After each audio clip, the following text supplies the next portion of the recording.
शुरुआत प्रोफेसर अनवर पाशा आप ही के साथ करना चाहूंगी, क्योंकि बिहार में खेला हो चुका है। अब इसमें कोई शक शुबा नहीं है, तस्वीर बदलने वाली है और मुमकिन है कि एनडीए की सरकार बनेगी।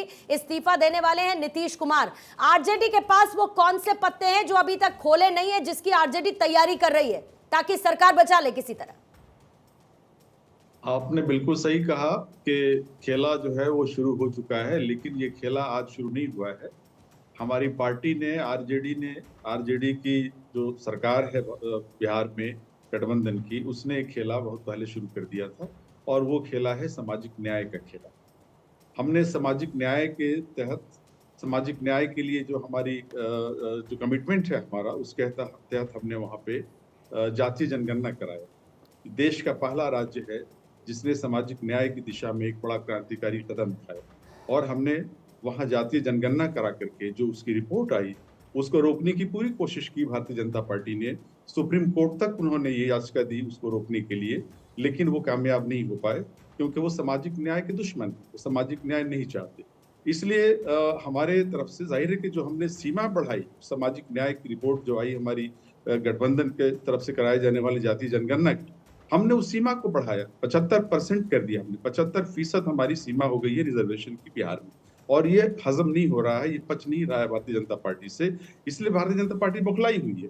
दूसरा खेला ये है कि एक तरफ तो हमारे बीजेपी ने हर साल 2 करोड़ लोगों को, युवाओं को रोजगार देने का दावा किया, गारंटी दी हमारे आदरणीय प्रधानमंत्री जी ने, और उस गारंटी का क्या हुआ सभी जानते हैं। आपको रोकना होगा क्योंकि जो बात आप कह रहे हैं ना सर, सुनिए, जो बात आप कह रहे हैं ना वो सुनने में बहुत अच्छी है, आपकी तरफ से एक स्ट्रैटेजी है। सुनिएगा सर, अनवर पाशा साहब सुनिएगा मेरी बात समझिए सर। मैं ये कह रही हूँ कि बहुत अच्छी बात है कि आप उस तरफ कार्यरत हैं, आप काम करना चाहते हैं, लेकिन सरकार ही नहीं बचेगी जब, तो क्या कीजिएगा?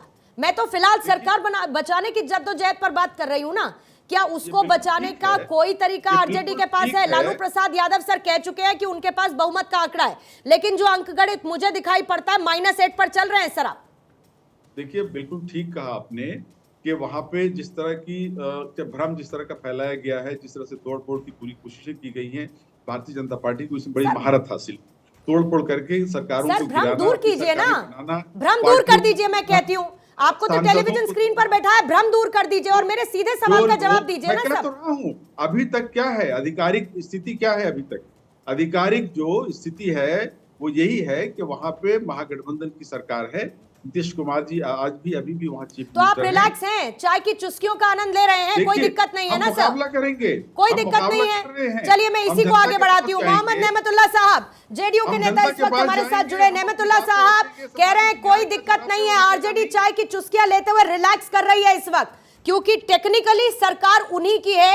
लेकिन मैं कह रही हूं कि जो खबरें आ रही हैं, जो तस्वीरें देखने को मिल रही हैं, जिस तरीके के बयान सामने आ रहे हैं, फिर चाहे वो तेजस्वी के हों, फिर चाहे लालू प्रसाद यादव के हों या कांग्रेस के हों, कांग्रेस की कोशिशें, राहुल गांधी की मुलाकातों का सिलसिला मांझी के साथ लगातार चल रहा है।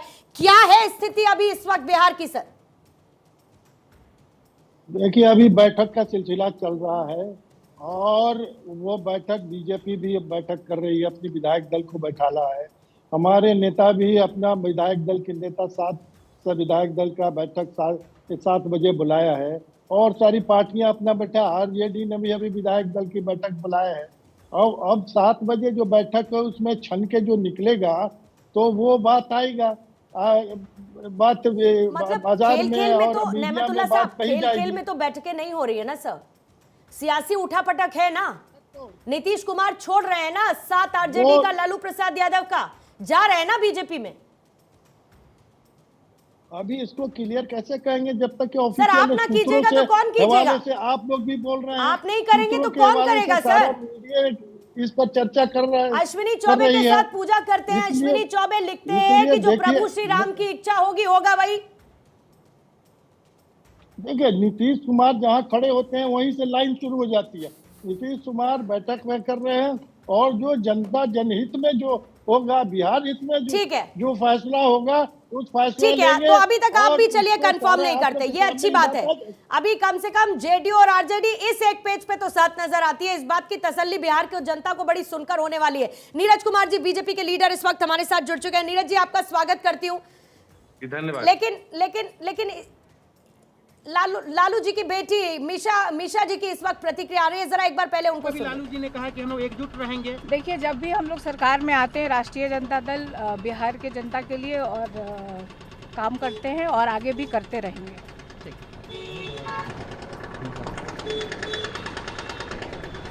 करते रहेंगे। नीरज जी, अब बताइए क्या करें, सारी खबरों को खारिज कर दें? कुछ नहीं हो रहा बिहार में, नीतीश जी वही हैं जहां थे, आरजेडी भी वही है जहां थी। देखिए, राहुल गांधी जी इस बार फिर अभी यात्रा निकाले हैं। पिछली बार यात्रा निकाले थे तो 3 चुनाव हार गए। इस बार जहां जहां से उनकी यात्रा, उनके पांव इतने अशुभ हैं कि जहां जहां उनके पांव पड़ रहे हैं या पड़ने वाले होते हैं, वहां उनका गठबंधन ही टूट जा रहा है। तो अभी कांग्रेस को सोचना चाहिए कि किस तरह का यात्रा वो निकाले हैं। टूट गया ना सर गठबंधन, आरजेडी जेडीयू का गठबंधन टूट गया ना, आप तो ये कह रहे हैं ना कम से कम। मीडिया की खबरों से तो यही लग रहा है कि लगभग टूट चुका है। और अभी तो अशफाक करीम जो जदयू के राजद के एमपी हैं, उन्होंने बयान दिया और ट्वीट करके लिखा है कि गठबंधन टूट चुका है। अशफाक करीम जो राजद के एमपी हैं, उन्होंने लिखा है, तो उनके हवाले से मैं कह सकता हूं कि हाँ, ये टूट चुका है। पाशा जी, उनके हवाले से तो कह रहे हैं नीरज जी। देखिए, ये सारी चीजें उन लोगों की तरफ से आ रही हैं जिनका बहुत ज्यादा महत्व नहीं है। पार्टी की ओर से कोई आधिकारिक सूचना, कोई सूत्र इस तरह का नहीं है, आपके पास भी नहीं है कि जिससे आप कह सकें कि इसका फाइनल कोई अनाउंसमेंट किया जा चुका है। अगर ये फाइनल ऐसे ही तेजस्वी यादव ने कह दिया कि इस बार इतनी आसानी से सत्ता पलटने नहीं देंगे, तख्ता पलटने नहीं देंगे, ऐसे ही उनकी तरफ से स्टेटमेंट आ गया। आती हूँ सर, फिर उसके बाद डिटेल में इस पर चर्चा करेंगे। लेकिन आपके पास आते हुए मैं इस वक्त अजय वर्मा जी, आज उत्तर प्रदेश में हमने तस्वीर देखी, हम लगातार ये कह रहे हैं कि इंडिया गठबंधन किस तरफ आगे बढ़ रहा है। बिहार की तस्वीरें आप लगातार देख रहे हैं, पंजाब में जो हुआ वो सबने देखा, पश्चिम बंगाल में ममता बनर्जी कैसे नाराज हुई वो सबने देखा। आज यूपी में मात्र 11 सीट देने की बात करते हैं अखिलेश यादव, एक ट्वीट कर देते हैं। और आज जो कुछ भी बिहार में हो रहा है ये गठबंधन को तो इंपैक्ट करेगा। कांग्रेस की पोजीशन कहां है? मल्लिकार्जुन खड़गे ने बात करने की कोशिश की, नीतीश कुमार से कह दिया गया सीएम साहब बिजी हैं। यह भी बताया जा रहा है कि राहुल गांधी मांझी से बात कर रहे हैं, लगातार उनको मान मनोबल की तैयारी हो रही है, कैसे भी करके सरकार बचा ली जाए और गठबंधन पर डेंट ना पड़े। इसमें से क्या हो रहा है और क्या नहीं हो रहा है, ये बताइए। पूर्णिमा जी, देखिए, ये भाजपा का बिल्कुल नया पाठ्यक्रम है। जब से इंडिया गठबंधन का देश में एक मैसेज गया है और गठबंधन की सारी चीज़ें आई हैं, लोग घबरा गए। इनके पास रिपोर्ट ये है कि 190 से 210 सीट तक ये जीतने की संभव कोशिश है 38 दलों के साथ, जिनमें इनके 38 दल भी हैं।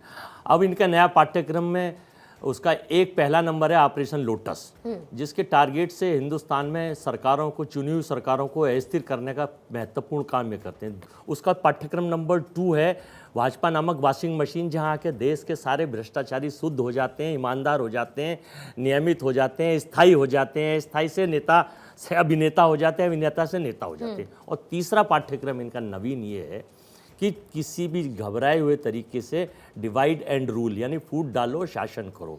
देखिए, वो तो जो होगा सबके सामने है। कांग्रेस की कहीं कोई प्रॉब्लम नहीं है। इनको प्रॉब्लम आसाम में इसलिए है कि न्याय यात्रा से घबरा रहे हैं, तो गृह मंत्री और प्रधानमंत्री आदेशित कर रहे हैं असम के मुख्यमंत्री को। राहुल जी ने कह दिया ना कि सबसे ज्यादा भ्रष्ट मुख्यमंत्री हैं, तो उनके खिलाफ मुकदमा करा रहे हैं, लाठी पड़वा रहे हैं कांग्रेस के लोगों पर। मैं बीच में नहीं बोला आपके, आप संवैधानिक आदमी हैं, सब आपकी सरकार है, आप अपने टाइम पर रखिए। तीसरा, मैं आपको ये बता दूं कि जब ऑपरेशन लोटस की गंदगी पूरे देश में फैल रही है, तो देश के वर्तमान 140 करोड़ वोटरों ने ये तय कर लिया है कि इनको इनका जवाब चुनावों पे देंगे, और वो लोकसभा में मत के रूप में चुनाव आ रहे हैं। तो ऐसा अभी कुछ नहीं है। रहा सवाल, देखिए, इंडिया गठबंधन में freedom of speech, freedom of voice और फ्रीडम ऑफ लिविंग सबको है। हमारे यहाँ तानाशाही नहीं है, फ्रीडम ऑफ एग्जिट भी है। हमारे यहाँ एग्जिट भी है सर, आप कह सकती हैं। हमारे यहाँ अधिनायकवाद नहीं है इंडिया गठबंधन में। सब लोग विचार रखेंगे, लोकतंत्र है। ऐसा नहीं है कि ऊपर से जारी एक आदमी ने आदेश कर दिया, आदमी बड़ा और पार्टी छोटी।